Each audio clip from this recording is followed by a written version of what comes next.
While do kids get insanely good at guitar while noodling in front of the couch, when older guys can barely squeeze enough time to plateau for 20 years? We'll look at key concepts you'll want to know to craft yourself a solid practice routine that does not involve you running generic exercises all evening.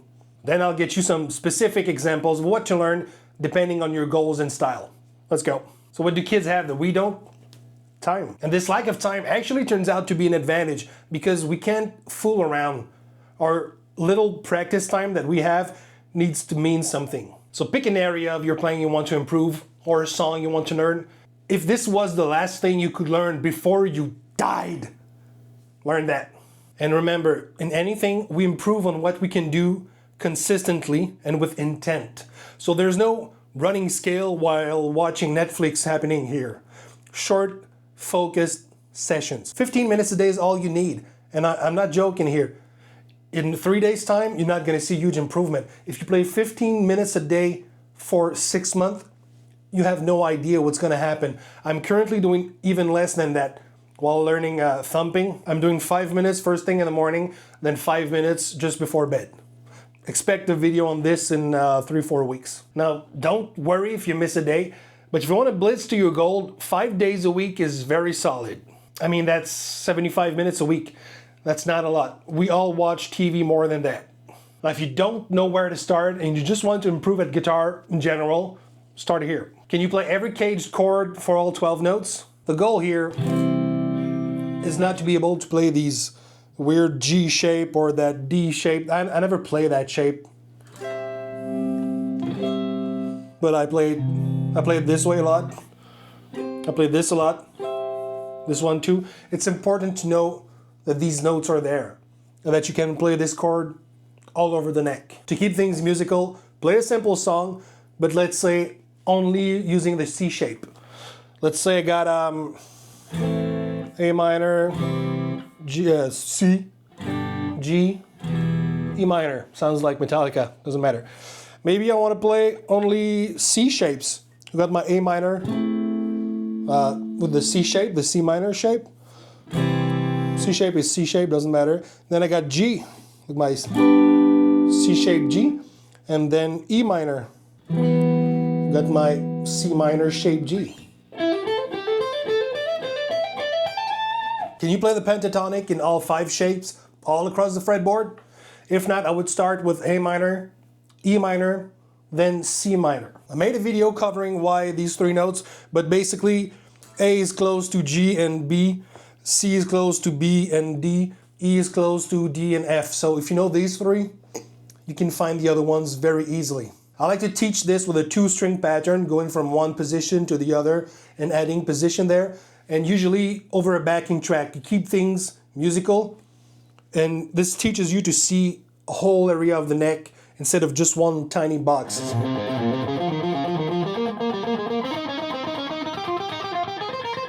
Can you play major and minor, 3 note per strings, in all 7 positions and know the names of each modes that it refers to? And I'm gonna quickly rant over this because a lot of people seem to think that it's only for shredders, 3 note per strings, so they keep to the pentatonics, but pentatonics has 5 notes out of 7. Why would you not want to know these 2 other notes? It's not about becoming fast at running 3 note per strings. It's about running all of the notes that are available to you in that scale. Now, I know for a fact people are gonna call me on this. Dude, you made a video called Stop Running Scales and now you're telling me to run scales? I was telling guys that are obsessing over running scales to stop running scales and be more musical. I'm not telling guys that don't know their fretboard to never run a few scales. But if you're focused, I mean, 1 to 3 weeks of running scale is all you need, really.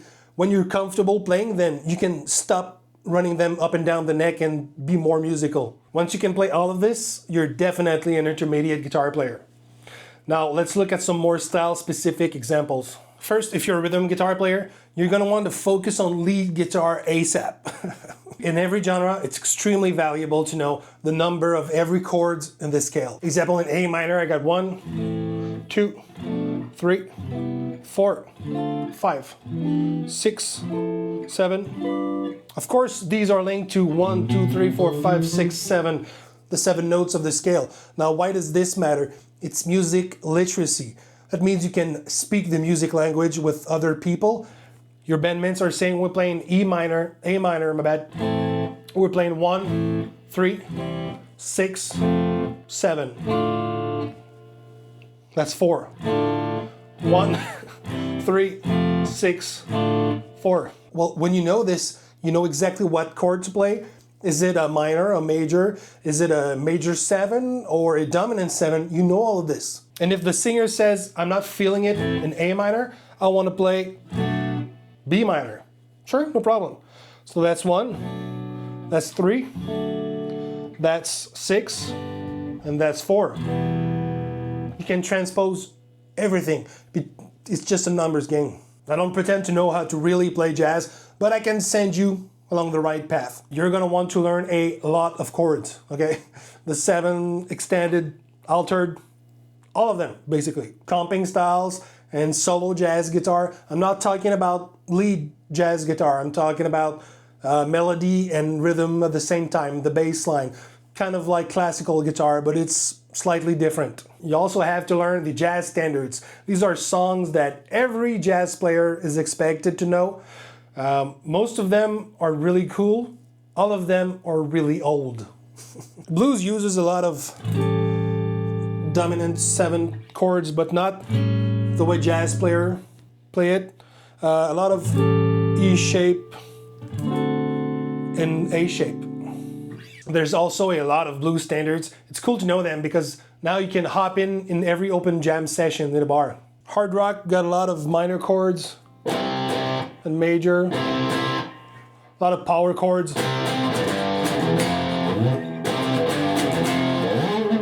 String muting becomes extremely important because overdrive makes everything louder, more compressed, and the guitar just wants to scream. You gotta choke it out a bit. You wanna be good at palm muting. This might sound extremely simple, but a lot of guys have a very weak palm muting technique. You don't want that. And here we start seeing a lot of single note drift.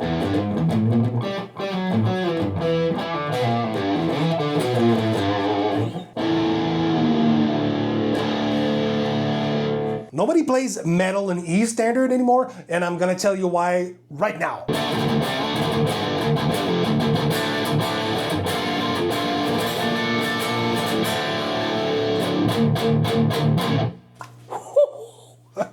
Extreme string muting, because everything wants to wail, and I'm playing super quiet here.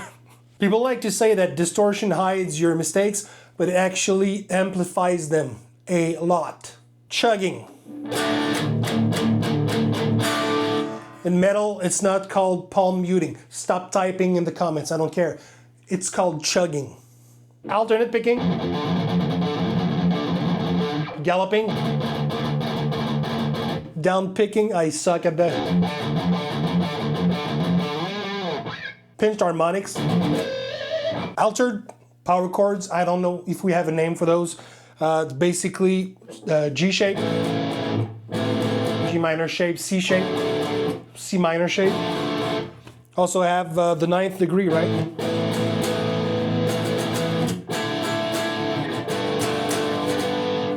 Now, if you're a lead player, my man, not gonna lie, I've never met a guy that can play lead, not really enjoy it. See where I'm going with this? Generally speaking, you need to know your scales and improv.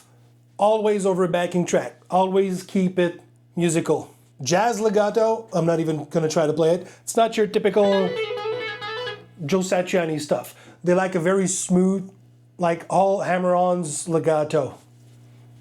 It's hard. Triads and arpeggios in rock, blues, and metal, we really love our scales, but a lot of jazz players actually prefer to use chord tones, triads, with passing note to really map out and play over specific chords. They always know over what chords they're playing. They're not just trying to find one scale that fits the whole song. They're very aware of what they're playing over. But even then, jazz players are very comfortable with many scales.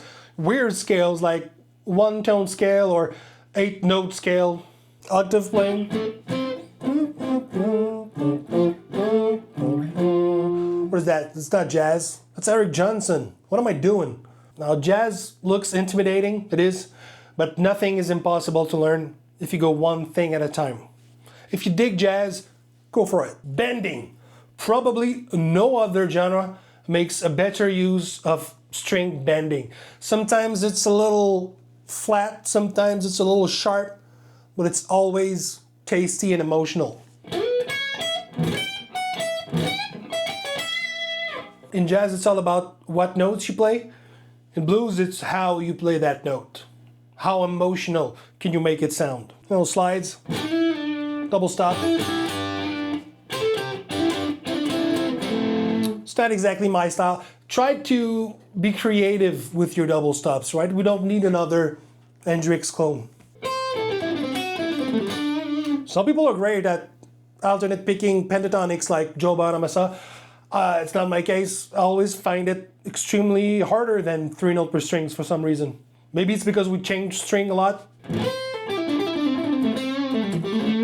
That's why a lot of people, including myself, tend to use hammer-ons and pull-offs a lot more. It's easier, potentially sounds a bit sweeter. Phrasing is also huge. No other guitar play style emulates the human voice as well as blues, so take your time and leave some breathing room. Practice going through the changes from chord 5 to 4 to 1, because this comes out a lot. Pentatonic and blues scale, of course, but also the Dorian mode and the Mixolydian mode.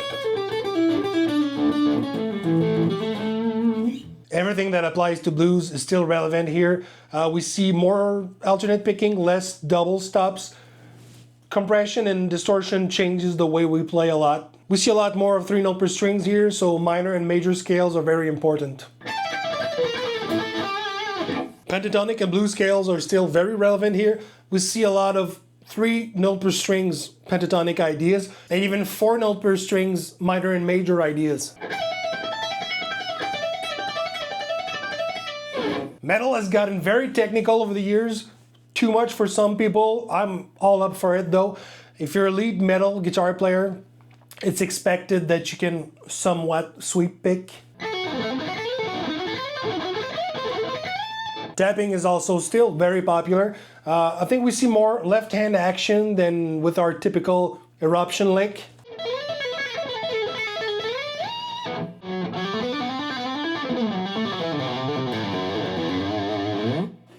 Satriani style legato run. Some people call this staccato because it's wildly different than what the jazz players are doing. Doesn't matter what it's called. Stop typing in the comments, nobody cares. Triads or arpeggios are huge because power chords don't have any thirds in them. So whenever you can add this note in your playing, it's huge. And metal riffs don't always follow a rational chord progression, right? Because metal is at its best when it's grim, dark, and slightly dissonant. But as a lead player, you're supposed to be able to navigate through all of this. So knowing the triads helps a lot.